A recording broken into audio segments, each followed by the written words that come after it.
There we go. Are we live? Is it moving? Is it moving now? All right. So we got to start all over again. Okay. Hey, what's going on, everybody, man?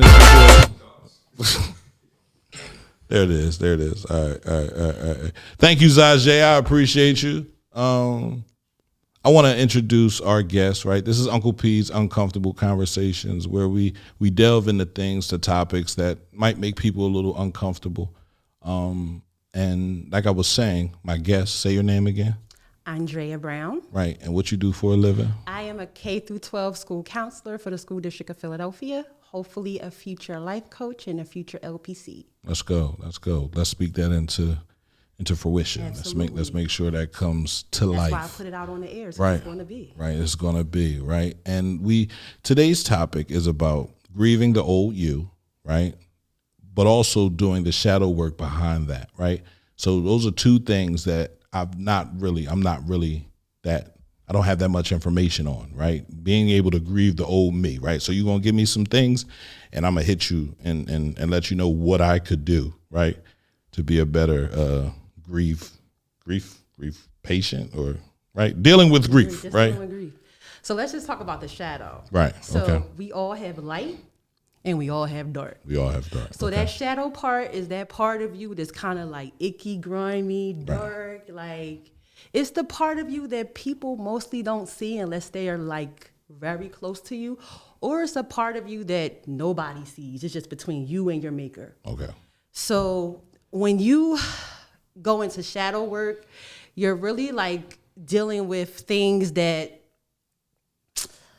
dark part of you. Right. And it could be like when you're grieving, you might be dealing with your shadow. Right. Shadow work, I will say, is not easy because it's like you're going to places that are uncomfortable. Mm-hmm. Say if you had some type of childhood trauma, right, or trauma just in any area of your life that you have not dealt with. If you want to deal with it, sometimes shadow work is the way, but it makes you address those things that you suppress. Right. We all have a shadow. Right. Everybody talks about light and zen and everything like that. Nobody wants to get in the mud and the murky parts. In the thick of it. Right. I have done my own shadow work through journaling, like with writing prompts. I will say it's not for the faint of heart. Because think about like some experiences you may have had that were very traumatic, like losing a loved one, and maybe say if you lost a loved one and you seen like them go through an immense amount of pain, right, or you seen them take their last breath, right, and you're grieving that, and maybe you might be someone that don't like to do a lot of crying, so you like suppress it. Right. And then the thing is, it's like when we don't deal with things, but you can't heal what you don't like reveal. Right. So it's like you walking around acting like everything is good, but on the inside, it's like it's real dark. It's some things that you need to really address. Right. So that shadow could be that. It just depends on like what was your upbringing? Mm. What are the experiences that you had? What kind of trauma you had? So hope I answered your question. Yeah, you definitely answered my question, right? And I wanna dig into, what does dealing with your shadow, what does that force you to do, right? Mm. Because I feel as though, and I posted it earlier, and I seen the brother, he was talking about it, like everybody needs therapy. I agree. Right? They didn't give us a manual. They don't give us a manual when we're born, right? Everything you buy, everything you get, everything you bring in has an owner's manual. Absolutely. How you operate it, how not to operate it, what not to do with it. And so we take our knowledge from the people that are in front of us, mm-hmm, right? The people that, your aunts, your mom, your grandmother, right? We take our knowledge from there. But if your grandmother and your family is more so closed in and not really telling you to go to therapy or speaking on therapy. And for a long time in the Black community, we thought that therapy was for white people, right? I'm not going to therapy. I'm not going to see no therapist. I'm not white. It's like, that if they doing it and they're winning, then maybe we should do it, right, and go. So when I went, it was a couple different things, right? I was a habitual cheater. Okay. You feel me? I played around. I I hurt my ex-wife, and it didn't feel good. Then something happened to me, which caused me to have to change my lifestyle. I couldn't do the same thing that I was doing before because the people I was doing it with was looking at me sideways now, right? Because I didn't do something else. So when I went to therapy, it was really about understanding who I was, right? Trying to figure out what I was doing, what I wanted, and what I wanted to give and leave for my children, right? Okay. So I didn't really I think I did a little bit of shadow work, but I didn't know what it was. Got you. Right. And I didn't have a name for it. It was like, I'm just doing this work because I need to. So you're talking about looking at yourself, and we'll use me as an example. Okay. I sold drugs in the city of Chester for 20 years, from 16 to 36. When I went to go see my therapist, he told me I was still 16 years old. Wow. He said, you're still a child. You still act as a child. You still behave as a child. Look at what you're doing. Like, you act like you don't have any responsibilities, but you do. So how do we fix that? He gave me homework, sent me home. He said, go buy a book and write down what you want to see. Put those action steps together, right? Okay. So would that have been a part of shadow work? Yes. So shadow work also can mean addressing that inner child. So I went through a period, I believe in 2023. I've been in therapy off and on since I was about 24. Okay. But it was like off and on. But I consistently did therapy for a good run for about 9 months straight in 2023. When I started off with my therapist, I was probably like a 6-year-old. Okay. Like that inner child, that inner little girl that needed healing was roaring. Right. And then as I went through the process, it's like, I was 6 here. Now I'm 2-digit. I'm 10. Now I'm a teen. Because I think about like a lot of things when I was a little girl, like I'm always was super sensitive. Right. And I'm like, that's something that people like frown upon, sensitivity. Right. But I'm like, that was something I had to deal with my shadow work. Like, hey, it is okay. If you're sensitive, that's okay. Right. You know, just being able to acknowledge things that I like, that hurt, that I need to address and never addressed. It was a lot. I never went any further back than 16. I went to 6. Right. Because if I went further back than 16, I was happy. Right. It wasn't like my father was alive. My father died when I was 12. Okay. There were probably some things that happened in those 4 years that I might need to go back and address. Right. But I've never had the time to do it. Right. So, how did you find the time to do your shadow work? Because it seems like a lot. To get from 16, I don't want to ask your age. I know you shouldn't ask a woman's age, right? But from 6 to where you are now, right? That's a lot. That's a span. That's a lifetime. You feel me? So to go through all that work, are you still doing shadow work? Yes. Are you still working on yourself? I am. Okay. And like, how did that feel, right? To go back to when you were 6 years old. I think I cried the most in my life doing this shadow work. Wow. Because it's like, I remember being a little sensitive little girl. I remember being the little girl that wish her mom was there. Like, all of those feelings, this was like resurfacing. Right. But I knew I had to do the work in order to be a better person. So that was my motivation. Right. I will go through this painful experience because it's painful doing shadow work. It is. But it is going to be worth it for like me in the long run, how I connect with people, how I handle people. So it's like, okay, I'm gonna go through this pain so I can handle people better. Right. I could be a better person. Right. I could show up better for myself and others. So with the shadow work, you also had to grieve the old you. Absolutely. So you're moving from one destination to another.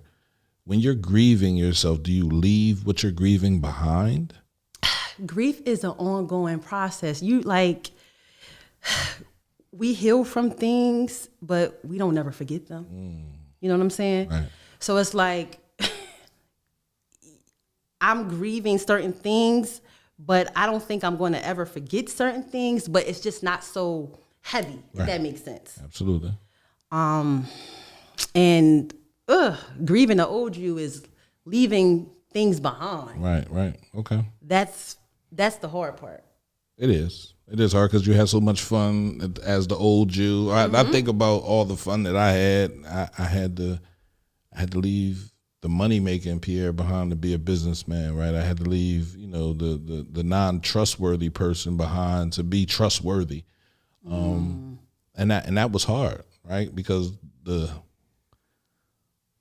not trustworthy person had money. He was winning. Right. He I think about it sometimes. I'm like, boy, man, put my hood on, like, man, why I do this, bro? Like, and it gets hard, right? Because I have to be accountable. Absolutely. For what I did in the past, right? And I also have to look to the future with my eyes wide open.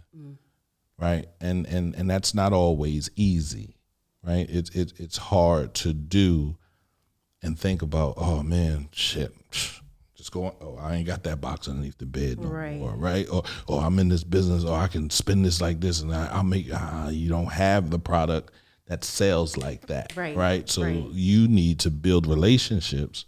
That's for me. I needed to build relationships in the city through the radio station and make sure they were strong enough to hold me when there was nothing coming through. Wow. Right. So, that's also hard, right? Because majority of us are like that, right? We're broken. Absolutely. In some sense of the word, right? X. There's something, whether it's a childhood trauma, whether it's an adult trauma, whether it's, you not being able to agree with people and always arguing and fighting, whether you saw your mom and dad always in a tumultuous relationship and you can't have a relationship because of that, right? It weighs and it's heavy. So for me, grieving the old me was about putting down, my hustler mentality. You feel me? But not putting it all the way down because I still got to be a hustler inside of this radio station. I still got to sell it legally, right? So it's like, all the illegal stuff, put that down, right? But it's hard to be that person and still be able to say, all right, I'm not going to say it's hard. Just say it's difficult, because hard means it's almost impossible, right? And I don't think it is. But to put it down and pick up this other version of myself, which is out in the community, right, doing different things, and then people still bring up the old me. They throw that up in my face real quick. Oh, you wasn't worried about that when, or you didn't do that when, and it's like, damn, you just gonna attack me like that? Give me some grace. Grace is huge, bro. I don't think a lot of people know what grace is. They think it's not forgiveness. It's understanding what a person is going through, that I'm dealing with the same thing you're dealing with, right? Or I have the same issues that you might have. But people don't like to give grace. Right? It's necessary. It is. I give it every day. I tell everybody to give it every day. I'm grateful and thankful that I wake up every day to get something done, right? Because I haven't completed it. And when I have completed it, then the Lord will take me away, right? And I don't have to worry about anything. But for right now, I'm here. So I have to keep pushing. I have to keep grinding. And it's difficult, right? Self-reflection and awareness is a big part of shadow work. Absolutely. What are you looking for when you're doing your shadow work to be aware of? My triggers. The thing is, when you know your triggers, it's like you are the head of the game. When somebody knows like your triggers, you like, they can easily get under your skin. But when you know your own self, know thyself, people could say all types of stuff, and you like, oh, you hit me with your best shot. I already know my trigger. Listen. You know what I'm saying? And it's been very helpful to me. Right. Just that self-awareness. Right. And you make people uncomfortable. Knowing yourself. Very uncomfortable. I think knowing yourself, and I talk a lot about self-inventory, right? Okay. Understanding what you have in your cabinets, right? So maybe that's shadow work, right? Because, I'm just not in the shadows. I was always in the shadows. Gotcha. You feel me? Like Right. Nobody ever knew what I was doing. I was always under the train tracks, hood on. Listen, I went upstate and people were like, what you doing up here? Wow. You feel me? Like, you was what? No, stop playing. Like, I wasn't doing nothing like that. You feel me? But Right. I was, and things were moving, right? So for me, I was always under the shadow. So I'm out in the kitchen going through my cabinet, right? And I understand I got too much anger. I'm still frustrated. I'm still mad. Why? Well, who am I mad at? I wasn't just mad at my mom. I was mad at myself. I was mad at my family because I didn't feel as though anybody came to save me. You feel me? And and that's what I wanted. And it wasn't their fault because I presented to them like I was okay. A lot of people do. So if I'm presenting to you like I'm okay, how are you supposed to know that I'm not? You don't. You don't. You don't. No one ever knows. So now I'm running through life and everybody thinks I'm okay. And inside, I'm crying because I couldn't cry. I could not cry.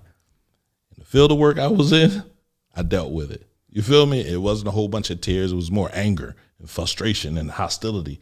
You feel me? And that's how I served myself, right? Protected myself by putting up all these things. But that wasn't right either. I want to speak on that. I'm a counselor and I could hold space for everybody, every teacher, every staff, every kid, deal with their emotions. But my emotions, I wasn't avoidant. You wouldn't know how I was feeling because I could be feeling really bad. Right. And I would just Smile. But when I started doing that shadow work, all those emotions started flooding. Like, whoo.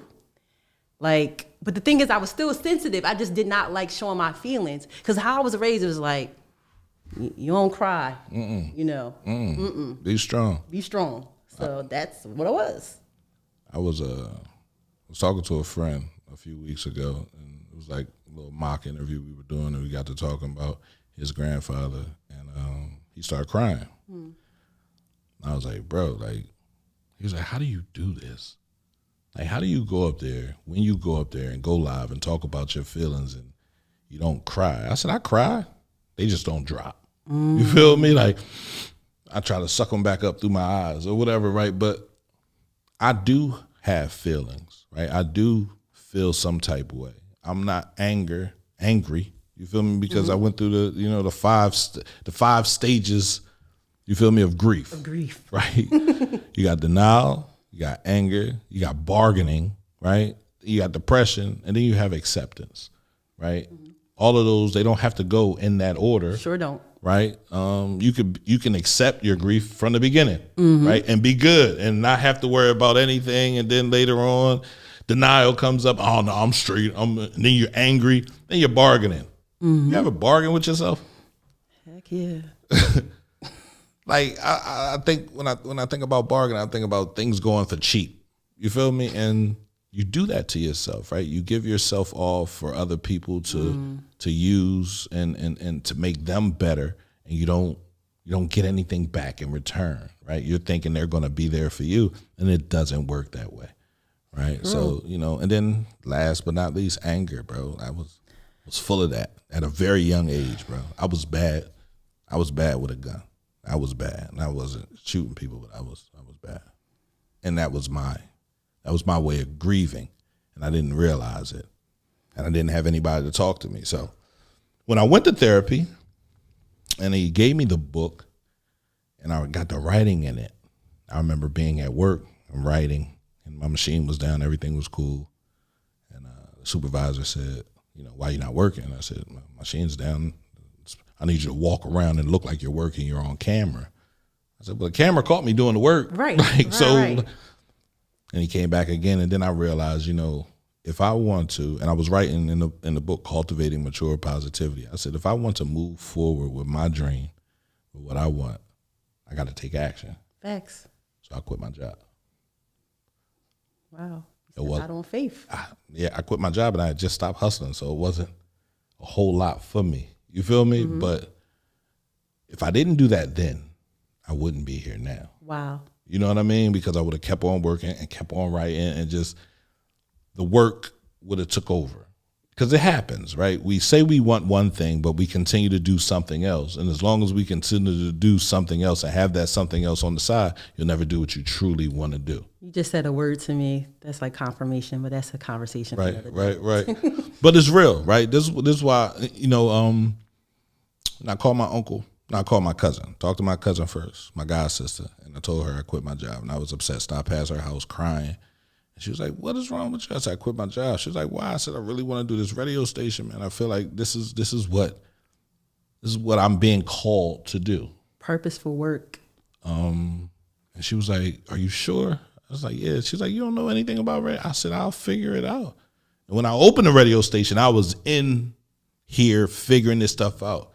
And then it happened, like we started going live, and I was asking myself, I said, "Are we a television network or a radio station?" Which one? You feel me? Which one? Is like it's a hybrid between, okay, right?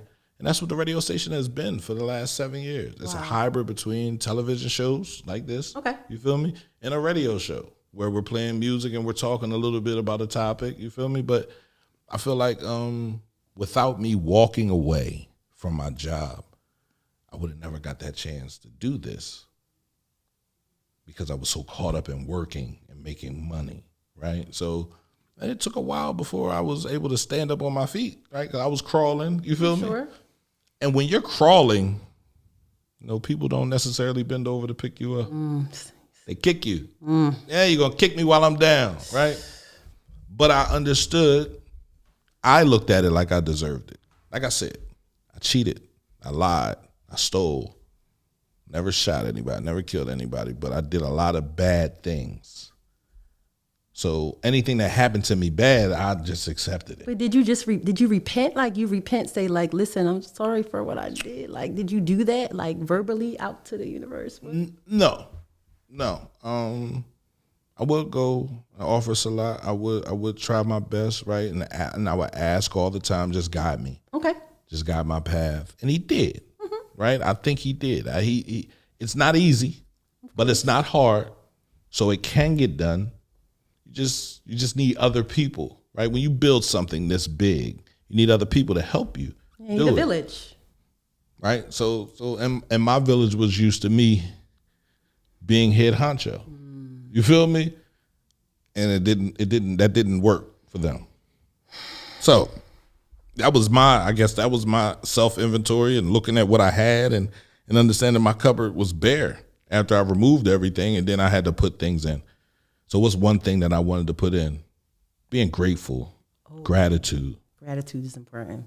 Right? Being grateful. Shout out to Stacey Mandel, right? Because she came through here, she interviewed me, we talked, and she's actually on the board for the radio station, awesome. And she's always talking about being grateful, meditating, mindfulness. That's me all day. Right? And having all of those things is extremely important when you have a dream or a vision that nobody else can see. Because it gets hard. Oh man, you tripping. That ain't that important, right? Oh, you just want to do podcasts. No, I really don't. I want to do radio, right? But if you want to come through here and do a podcast, I'll help you. You feel me? I want to say something like the power of believing in yourself. There is a person, I'm not going to say their name on the air, but they were incarcerated like you. They are very famous now. When they got out of prison, they came and did a career fair at my school. Okay. And this person is a millionaire and just has charisma, right. personality. Right. His charisma and personality has gotten him into rooms that most people don't get in. Absolutely. That have degrees. And Absolutely. he was a felon Right. in prison for many years. Right. So it's like you got to stay like true to your vision. Yes, you do. Regardless of what it looks like to everybody else. But if you believe within and like, this is my destiny, this is my purpose, you just got to find those people that's aligned with you and your vision.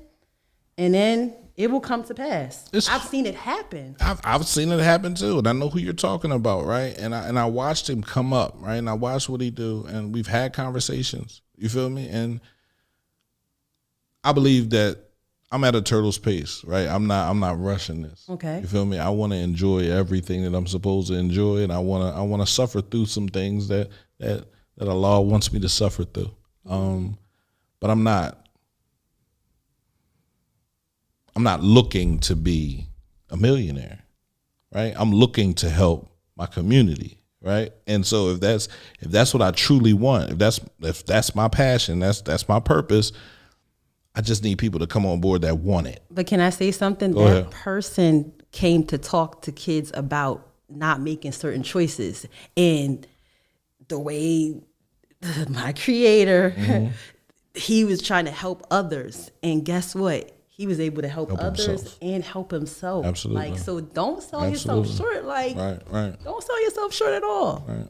Okay. Maybe I need to start doing that. Let me put that up in my cupboard. Yeah. A millionaire. Yeah. Right? Make that vision plain. Do you a vision board? I was thinking about that. I was talking to some kids. So I teach at CCSA. I'm teaching the kids how to, podcast and storytelling. Awesome.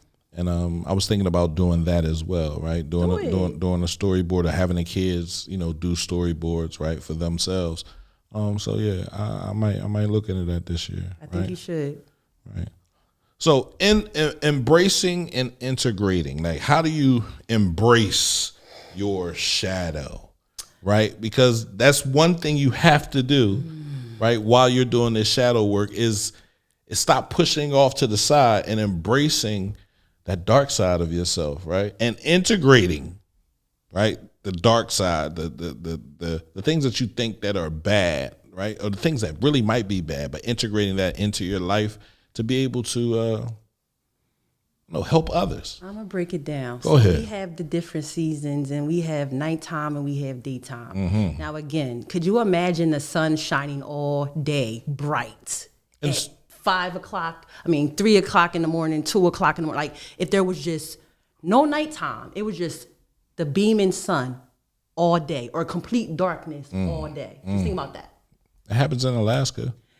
I know, and I can't even imagine. I couldn't imagine it I can't either. even imagine, but just think about how you would feel in that type of environment. Like, it was dark all day. Right. It was light all day. I would sleep if it was dark all day, and I wouldn't want to go to sleep. See, when the sun go down, it's like, all right, it's time for bed. New day's coming, right? That's a warning for me. So if it's not going down, if it's staying bright, like if the sun was still up outside, I'd be like, man, all right, let's keep going. You feel me? Like, and I think that happens with a lot of people, right? That don't do the shadow work, right? That don't embrace their shadow. I had to pick my stuff up and put it in my pocket and like, I got to walk with you.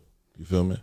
I feel like it's all about balance. Too much of anything, too much. If somebody always happy, go lucky every day, they a fraud. Something's wrong. Listen, I'm light and zen, but I got that spice too. Okay.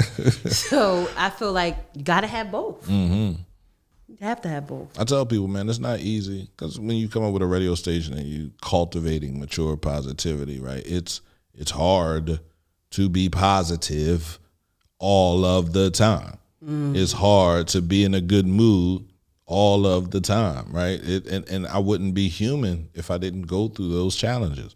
And when you have an off day, and if you so positive all the time, and you have an off day, people will look at you like you the worst person ever. It's like, what? Yeah. You can't have a bad day. No, you're not mad today. No, you're not smiling. No. That's how people be sometimes. This year has really, like, I'm up against a wall, right? And I'm swinging. I'm trying my best. Keep on swinging. Yeah, but it's starting to affect me.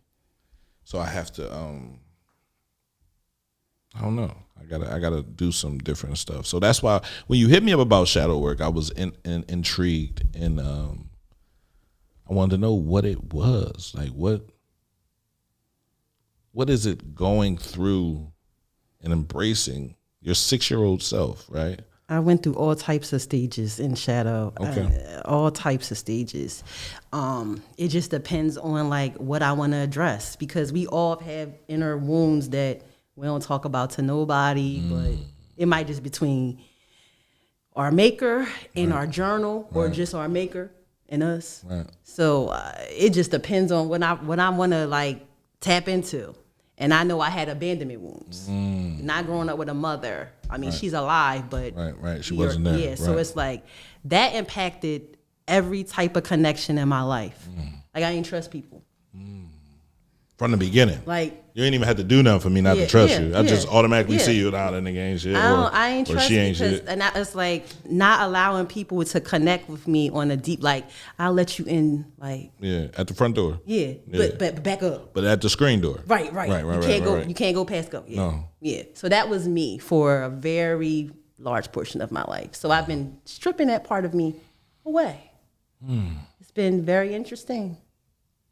I would think going back into your life would be interesting to understand what you went through, how that made you do different things, right? And then understanding that, I can't do that anymore. Absolutely. Right? I have to take those things out of my cupboard, or I have to embrace them, right? And begin to integrate them into my life. How difficult was it for you to embrace your anger, your trust issues? And I still have a temper, and I'm just going to be quite like honest. Like, my demeanor has hidden my temper for years. It's like I'm calm until I'm not, and then it's like it's really 0 to 100. Wow. But so did you work on that? Yes, I have. You trying to dial it back a little bit? Yes, and my mouth. Because the thing is, I'm someone, I don't have to scream at you. I don't have to curse you out. But I can cut you down with words. Oh, yeah. But, I've had that done. Is that something that they teach women nowadays? Is that something that's the pain? That's the pain. Oh. That's the pain. Okay. Right. That's the pain. Look up shadow work, man. I'm telling you, man. Share it. You know what I mean? And I don't see a problem, even if you're a couple, right, going through it together, right? Maybe that might help y'all, right? Become closer. The healing and the transformation, right? How did that work for you, right? How did that? That's transformation is not it's like an ongoing thing. Yes, like, yes. It is ever going. Yes. I'm healing. Yes. Right. And you will continue to heal. Continue to heal, right? Because you'll continue to be hurt. Absolutely. Somehow, some way. Man. Transformation. What was the most surprising thing that you learned, other than the non-trusting? Because I know it's a couple other situations. What was the most surprising thing you learned about yourself while doing shadow work? It could be positive or how resilient I am. Because I started looking back from like my childhood, and I'm now going on 42. Right. I went through some traumatic experiences. I think about when COVID happened in 2020. I had a surgery. I didn't even know I was sick. I could have died. You know what I'm saying? My gallbladder was about to erupt. I didn't know. I was having stomach pains. I didn't know my gallbladder, the doctor said, if you ain't come, you was going to die. Ooh. So it was I had situations that happened, and I would just keep on going, pushing through. Then I'm in a helping profession, a counselor, pushing through. And I said, I can't keep on pushing through without addressing my own stuff. I'm there for everybody, showing up for everybody, but I'm not showing up for myself. I'm eventually going to crash. You are. That was my inspiration to start doing some real intense work on self.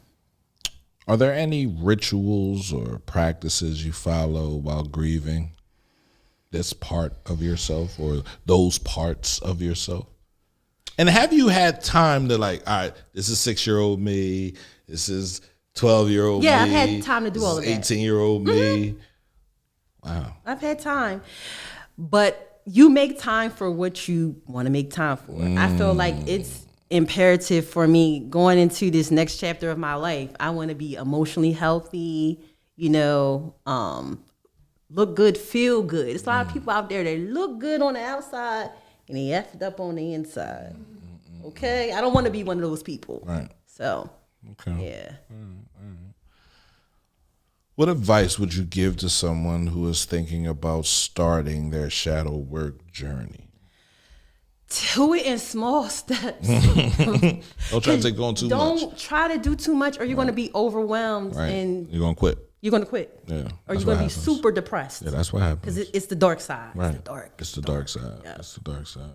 It's the painful side. I don't think I really went through a lot of traumatic situations when I was a kid, right? To like, okay, my father passed away when I was 12. Then I ran outside to the street. It wasn't like I was raped or anybody touched me, you feel me? Or I was beat up, you feel me? Did I have a couple fights? Yeah. Did I lose a couple fights? Yeah. Did I not want to fight people half the time? Absolutely. Because my father told me, your black people are the people you should help. They're not the people you should take advantage of. They're not the people you should use, right? You should always help your people, right? That's a word. He was Haitian. Okay. If anybody knows anything about Haiti, they got their independence in 1804, the first black democracy, right? But then, as you saw, because he would explain to me, we agreed to do some things that we should not have done. That put black people, certain people above others, and you should never feel as though you're above anyone. Right. You should always want to help because you've either been in their situation or you know nothing about their situation. So that's why you should help them anyway. Right. So my father was real big on that, right? And my uncle was a lawyer. Peace, I love you. I wear this shirt, right? I wear the shirts, the Peace, I love you shirts, right? That's in remembrance of him. Right, for what he taught me, right? If you have peace within yourself, love is right behind it. Wow, that is true. So if I'm always preaching peace, I love you, right? It's a reason, because I do, right? I'm not using that to get over on you or to con you out of anything. It's, I'm at peace. So if love is right behind you, then I'm gonna let you know I love you. I appreciate you. Right. So I don't really know if shadow work will work for me because it's probably only one thing, and I've already gone back and addressed that, right? My pain from my father. There was no one else that could tell me what to do. There was nobody to explain girls to me. There was nobody to explain being hurt, right, by girls. There was nobody to tell me how to put a condom on. You feel me? Right. I was learning all of this stuff from men in the street who probably didn't have a dad. Oh man, don't worry about no rubber. You feel me? Right. Oh man, don't do that. Oh man, you better get as many girls as you can get. So then, hindsight, I'll end up with 8 kids and 5 women that I share my kids with, and I could just imagine how hard it is for them. You feel me? Because it's hard for me. Right. Right. So I try to be as understanding as possible, but I don't know if I can, if shadow work will really work for me other than the journaling, the meditation. I do all these things. Well, you're doing it. Right. So, okay, maybe I'm already doing my shadow work now.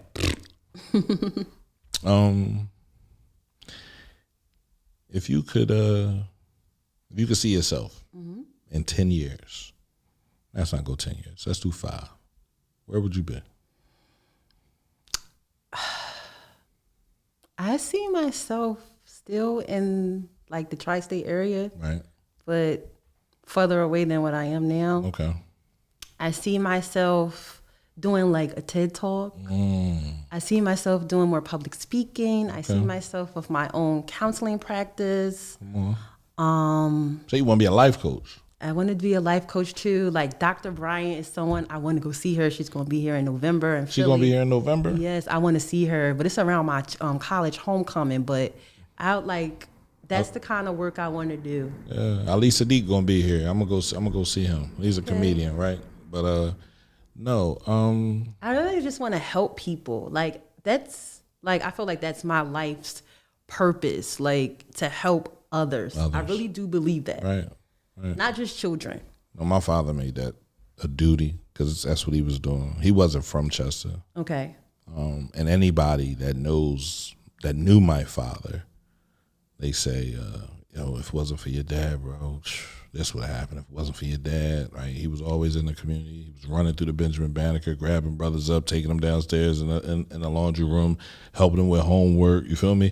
And maybe that's what it is. I was always jealous. Right? I was always mad. Like, why you doing all that shit for them? What about me? You feel me? And he was like, well, they don't have. Right. And maybe it was my jealousy that caused for my father to pass away. You feel me? Like, I ain't gonna get deep in. Maybe that's another. Maybe that's where my shadow is. Right behind that 9, 10-year-old boy. You feel me? That was mad and upset and frustrated with his dad he was teaching at my school. He was teaching Spanish at Holy Ghost. He worked. He'd come home from work. I wasn't allowed outside. I had to read, right? Read the paper. I read Moby Dick so many times. I wanted to forget about that book, right? Literally. And that's I ripped the pages out of the book. So I have a question for you. Go ahead. So do you feel like he was pouring so much into others where you like, dang, like, I want my dad to myself. I don't want to share with them other kids. No, he was strict. So he ain't let me outside. So be on them. I'm gonna run outside while you doing that, right? But I think to a point, you know, if I'm being honest, maybe I was a little bit upset over the fact that, you know, he was giving to other people. That's what I just said. Right. And so I'll give you that. You might be right. But I know after he was gone, my world changed. Wow. And the people that I let in weren't really friends.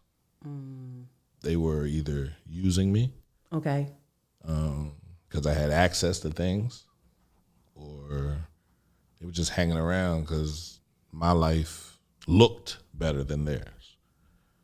Like I said, you know, we moved on to 21st Street. We had the biggest house on the block, right?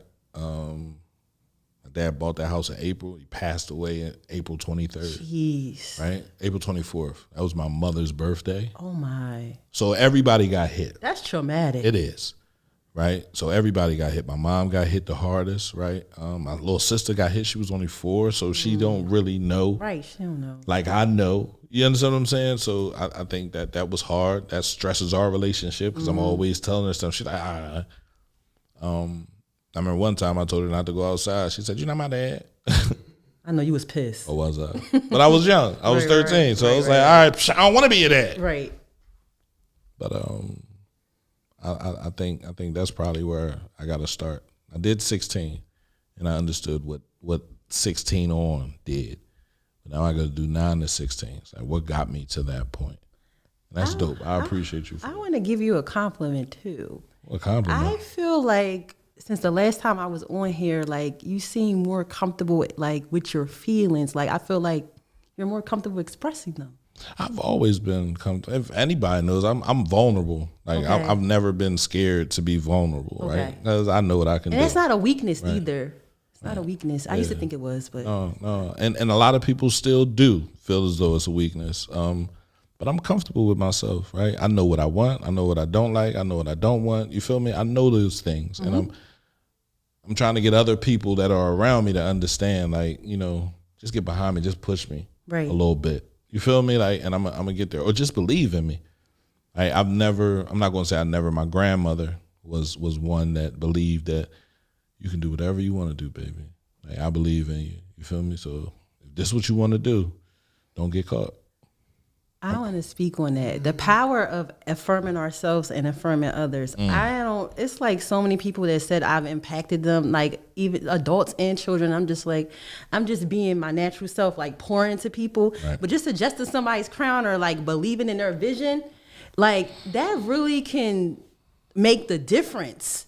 Like I realize it in the work I do. And I'm just being me. Just being me. Yeah. Right. And it's hard. It's hard when God puts you next to someone that needs that, right? Because he will put you in a position where someone needs something from you. And it's all about how much of yourself you're willing to give. I'm learning the balance and art of that. Right? Absolutely. Because I'm all in. You feel me? Like, Same. No problem. Let's go. Let's get it done. Same. And then when I peep that you don't really, I tend to fall back. You feel me? And then people get upset, right? You was here, you was doing this, you was helping me. It's like, yeah, but we still doing the same thing we was doing in the beginning, so that doesn't work for me. Right. You feel me? Like, where's the evolution? When where's you know the better, growth? you do better. Where's the growth? Because you shouldn't need me for the same thing you needed me for in the beginning. The job should have changed, right? Absolutely.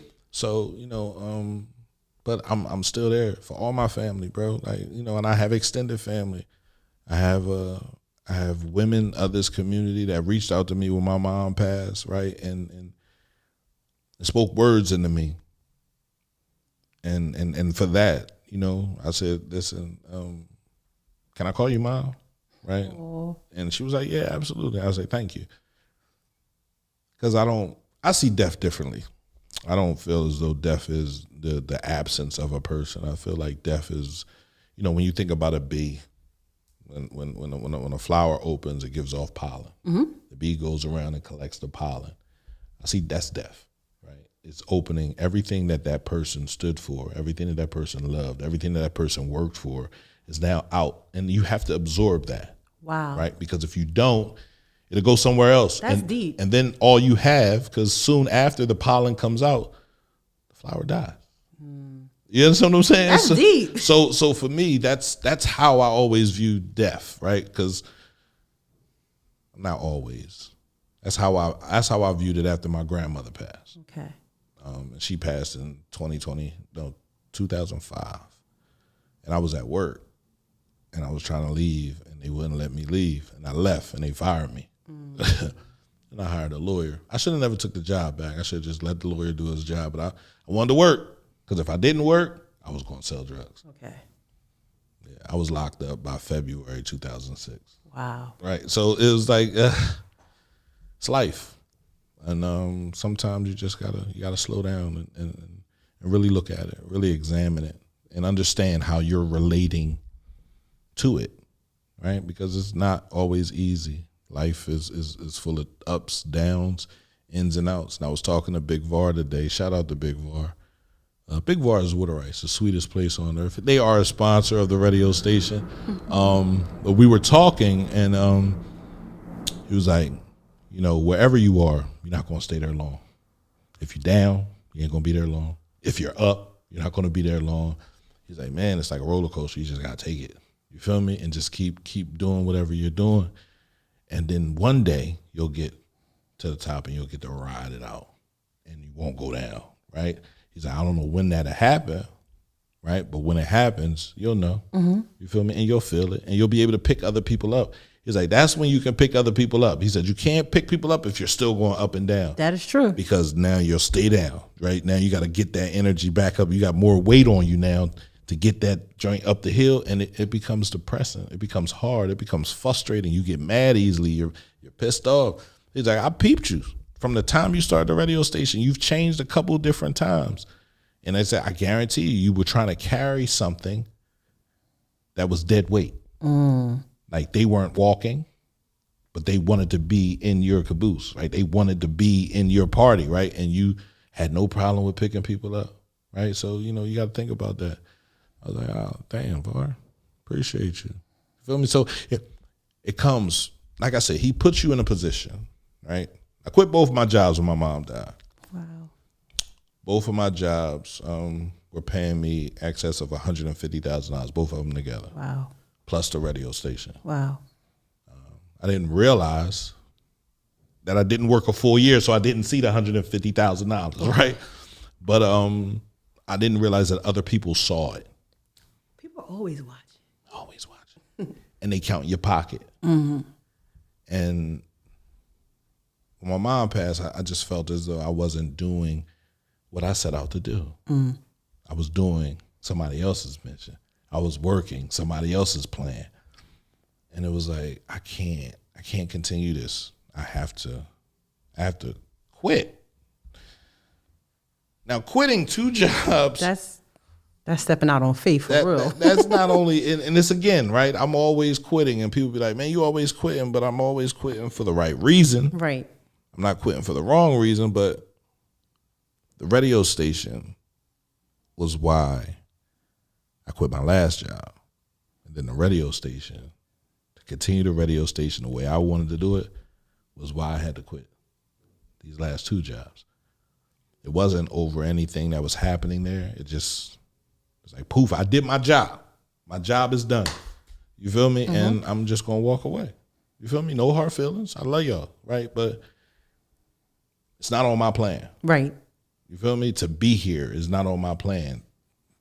To be a part of this constantly is not on my plan. So, you know, I had to step off. And the night before my mom passed away, I talked to her about it. I said, man, I don't think I'm going to quit. I think I'm going to quit my job. She was like, whatever you decide, I'm going to be proud of you. Wow. Over the last 7 years have been the best nights of sleep that I've had. And I think I said this last week when I was talking to Chris, because we did uncomfortable conversations last week, and that was about grief and loss. And I told him, I said, my mom, I started crying when I was on the phone with her. I said, Mom, I don't know. Like, I don't know how I'm going to pay the car note. I don't know how to pay the car insurance. I don't know how to pay the station rent. I don't know how to pay all of these bills. If I quit my jobs, like, I can't. And she was like, if you believe in what you're doing, then God will make a way. Yep. I'm a total believer of that. It might not appear that way in the beginning. Facts. You might have to lose some things. Let's talk about that. You definitely gonna have to lose some things. But gotta make a way. And she was like, I'm gonna help you. I got you. You know, I got your back. I'm like, Mom, I just need you where you are right now. I don't need help at the radio station. I just need to be able to talk to you. Then that next morning, like, everything just crashed. And I was mad. I was upset. I was hurt. And I felt as though, I said, maybe if I didn't call her, maybe she'll still be here. Wow. I felt like the things that she said to me, she had to say. Wow. So it was like guilt for me to talk to my mother. Because it was, Dave Berman texted me. He was like, man, I ran into your mom, man. I said, oh, let me call my mom. I had my daughter with me, you feel me? I'm out front of the hotel. I'm talking to her. I'm crying to her. And then that next morning, my godmother called me, and it was like, she didn't say, but she said, your mom's not answering. She went to New York. Okay. And I was like, all right, I called my sister. She was closer than I was. And I was like, I'm going to take Jordan to daycare. Mm-hmm. I'm going to come right down there wherever mom is. Like, go check her out. I thought it was simple. By the time I got outside to the car, my sister called me back and said, you know, Mommy's gone. Wow. And that pain of my father and my grandmother and my uncle and all that stuff just came back, and I sat in the car and I cried. And I was like, okay, now I need to call my daughter's mother and let her know. And probably just my anger. I was like, yo, I'm not going to be able to pick Jordan up. My mom passed away, and I just hung up. Right. You feel me? Right. And I wanted to apologize to her for saying it that way. Mm-hmm. You feel me? Because it came off very, very cold. Okay. But at that moment, you didn't have it in you. I didn't have empathy. I was pissed. Right. So I went and sat with my mom. And while I sat with her, I hugged her, but I didn't want to let her go. I swear to God, I didn't. And I just sat there and I held her hand. I rubbed her knees. I just said, Mom, like, what am I going to do? And I got a phone call. I'm not going to say who it was.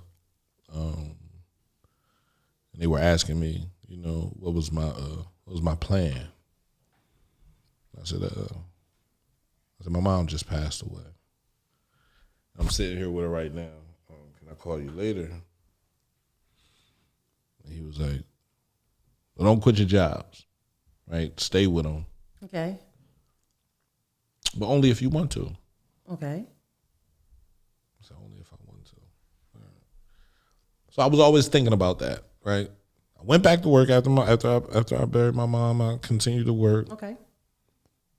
I didn't feel like I wanted to. You feel me? And that's where it came from. Only if you want to. I didn't feel like I wanted to, so I walked away. But in that grieving aspect, like that was probably the lowest place that I've been since I started the radio station. I didn't want to post.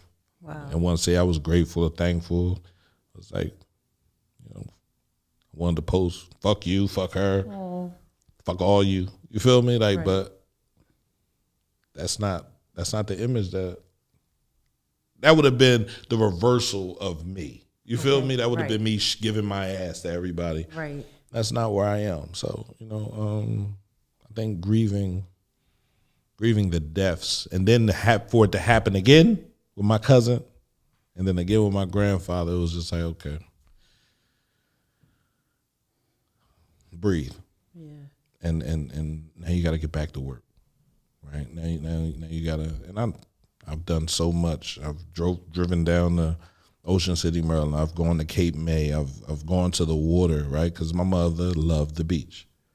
You feel me? So, and I feel like I've heard what I need to hear from both trips, all 3 trips, right? And I'm like, all right, my mom's at peace. She's with my father. She's with her mother. She's with her father. She's with her grandmother, right? She's at peace, right? And now I have a whole Olympic basketball team up there right next to God to say, yo, give him some grace, right? Help him out.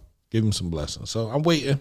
I'm patiently waiting for the blessings. I'm not waiting for them to pour down on me, but I'm waiting for some doors to open up that I can walk through and show them what I have. But you're already on the right track, because even through everything you've been through, having that gratitude, despite what you've been through, being able to be grateful for something. Because sometimes we go through dark times and it's like, we be like, what is there to be grateful for? Everything falling apart, you know? I'm grateful for the breath given to me every morning.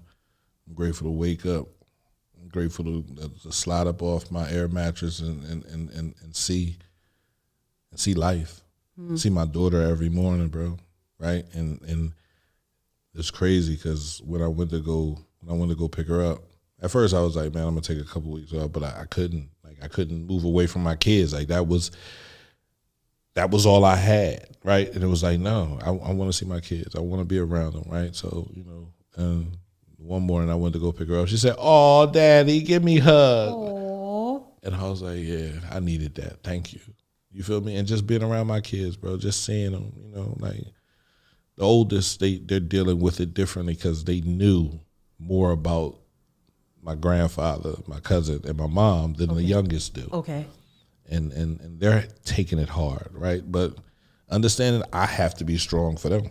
Right. Right. So this is you said you was gonna come through here and give me all this work I gotta do. So I'm good. I got a question for you. Go ahead.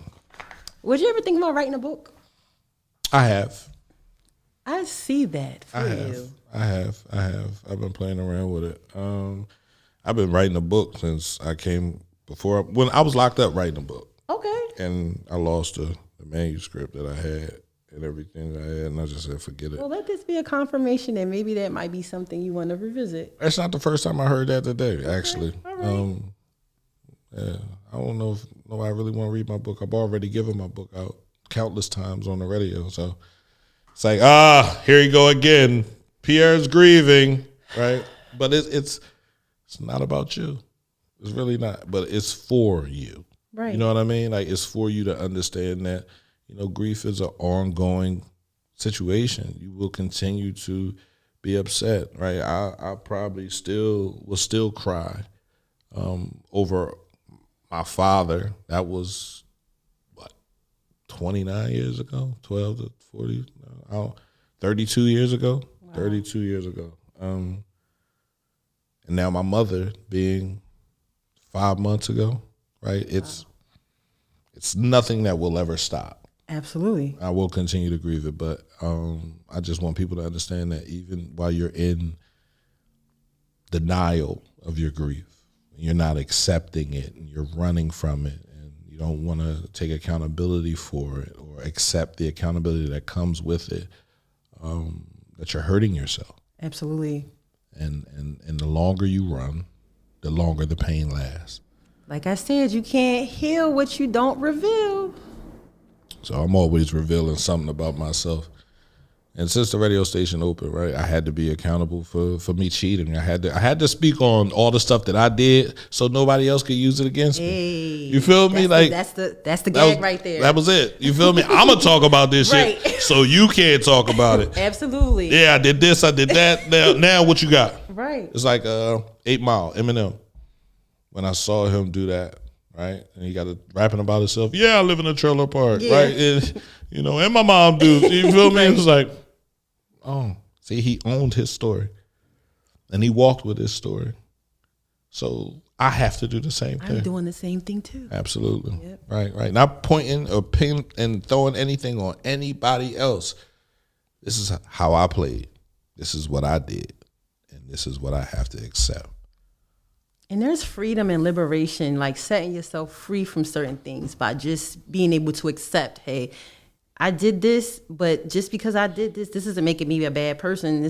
You learn lessons from every experience. Boy, I can extract a lesson from everything I've been through. Everything. Mm-hmm. Everything. I was talking to the kids today, and it was like, everybody's not your friend. And I was like, wow.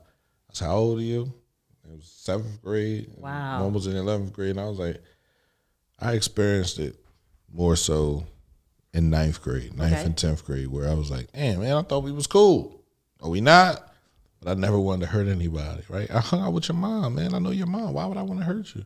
Why are you doing this stuff to me? Because you know I won't do this. I won't give it back to you the way you giving it to me, or I won't go for the jugular. And I've never done that. So I think, that's just who I am, right? If I know you, I'm good, right? If I know your mom, we definitely good. So I don't want to go left. So I have a question for you, because part of this was transformation. Have you felt like you started to find your soul tribe yet? I don't know what the soul tribe is. So your soul tribe is your people that are like directly aligned with your core visions. These are your people. Like, these are like people that like are destined to be a part of your purpose. Like, these are like. Yeah, I feel like I found my soul tribe in the beginning, but I still didn't know who I was. And when you're looking for your people, you have to know who you are. That is. Because if you're not aware of who you are, you'll be picking up people that are part of the old you. Absolutely. And I think that's why I really want to talk about grieving the old you, right? How do you come to terms with who you were, grieve that part, let it go, right? But still carry it with you so that you know the types of people that you're allowing around you, right? I think this cultivating mature positivity situation changed a lot for me. Okay. To a point where I put off a lot of people in different situations. But I don't think I have found those people yet, because if I did, I would have them. And I wouldn't have to say no. I mean, I got family, of course, right? My sister, my god sister, my aunts, my uncles. You feel me? I have family, but the people that are supposed to help me, right? I don't think I found all of them yet. I might have found a couple, right? But I'm not to complete it, right? Because it's not complete yet, right? So still waiting. I think you just have to be intentional and really like searching for them. No, that's not. I'm about to break it down. Okay, go ahead, please. So it's like, I do believe, like, I meditate, and like when I meditate, I put my intentions out to the world, to the universe, to God. Like, this is what I want. It's just power in what you say. You can manifest things to come into existence. So that's it. It is very, very, your mind is powerful. So it's powerful. Like, meditation, like if there's some specific goal or something that you want to bring towards you, you can start meditating on that. I've done it, and I've seen things literally come in real time. Did you manifest the lottery and get the lottery? I wish I could do that. I'm gonna write all these dollar signs down. If I make a vision board, that's it. That's just the dollar signs, right? Yeah, but and a peace sign, right? But also too is like our thoughts are powerful. Like your mindset. Right. I'm telling you from my own experience, like can manifest some stuff. So if you want your soul tribe, you gotta bring them towards you. And I'm slowly getting mines, but I put the attention out there, what I want. I don't have to tell everybody what I want, but when I have that private time, when I'm meditating, I am really intentional about this is what I want, this is what I don't want. If you are this type of person, can you keep that person? Like I'm intentional with anything when it comes down to connections and people, bringing people in. I am very careful. Right. Yeah, so just my little thing I do. Right. I think one thing that shadow work can do is it can help you Well, it's a couple different things, right? But have improved relationships. So I need to get on that and jump into that underneath the train track so I can see what's up with the 9-year-old version of me. And you know, another thing, you can't be afraid to part with those things that, there's certain things that we do, certain vices we have, certain people we connected to, and we need to let that thing go. But it's like, this is familiar to me. I know this person. Like, we go back from like when we was 3 years old. But you know that you're on one path, that person's on another path, and y'all are just not clicking. But because of that familiarity, because of that bond y'all had, you want to hold on. You got to be able to let things go. And that's hard. It is. When it's comfortable, when it's like, I know this, And how you going to get what you want if you're not going to let go of the things that's like taking up space? That's a whole word for another day. Right. It definitely is. It definitely is. Personal growth. Like we talked about where you see yourself at in 5 years. Give me a self-sabotaging behavior that you had before shadow work and how you dropped it. Again, I would be very defensive. I could tell you about yourself all day, but you bet not say nothing to me. Like, I'm not trying to hear it. I'm shutting down. We arguing. It's right. Now it's just like, if somebody addresses something to me and it's not disrespectful, right. I can own it and still be cool. Like, all right, I did that. Right. All right, I was that. And I'll apologize. I was a mess. That's where you need to be for growth. All right. Well, it was a pleasure talking to you. It's always a pleasure talking to you. No more questions? You don't have no more questions for me? I have no other questions. I have no more questions for you. I appreciate the conversation. I appreciate you being able to talk and coming through here and just giving us good energy. Bro, I'm always going to bring the good energy wherever I go. I appreciate that. Thank you. I truly do. This was Uncomfortable Conversations with Uncle P, our guest, Andrea Brown. We were talking about grieving the old you and shadow work, why it's important. You know how I am about therapy. If you remember the radio station 7 years ago, my therapist, Leroy Ambrose, was here. And we talked about everything, right? How do you heal yourself? How do you understand yourself? How do you trust yourself? How do you work with yourself? You feel me? And it's all about that. Talking to someone is good, right? Abdul Wakil said up in the thread, he's like, you don't have to talk to a doctor. If you're not talking to someone that knows what they're talking about, they could just be aiding you and continuing on doing the damaging things that you're already doing. Absolutely. Oh, you don't got to change that, bro. You good. Oh, that's how it should go. Oh, no, don't worry about that, right? So, try your best to talk to a doctor, to talk to someone that understands the work that you have to go through. And if you're scared, don't be. Chester Community Coalition is a group in the city. They give out free therapy for trauma-informed therapy for people that have traumas in the city of Chester. Hit them up, man. Talk to them. I'm sure there are other. We have Black Men Heal, right? Look them up, right? Reach out to them. See if you can get a therapist because, listen, they don't give us an owner's manual for our lives. And we've gone through and experienced so much grief. We've gone through and experienced so much trauma that sometimes you're really like dead inside, right? You become numb to what's going on in the world. You see somebody being hurt and you would rather pick up your phone instead of helping. That's how you know something's wrong. You would rather videotape it so you can go live and you can get a whole bunch of people watching than to lend a helping hand.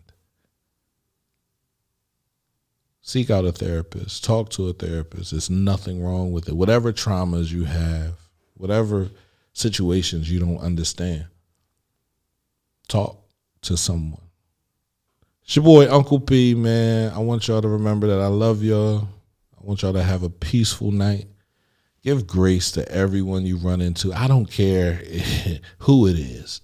Give grace so it can be given back to you. It's cmpradio.net, and we're out of here.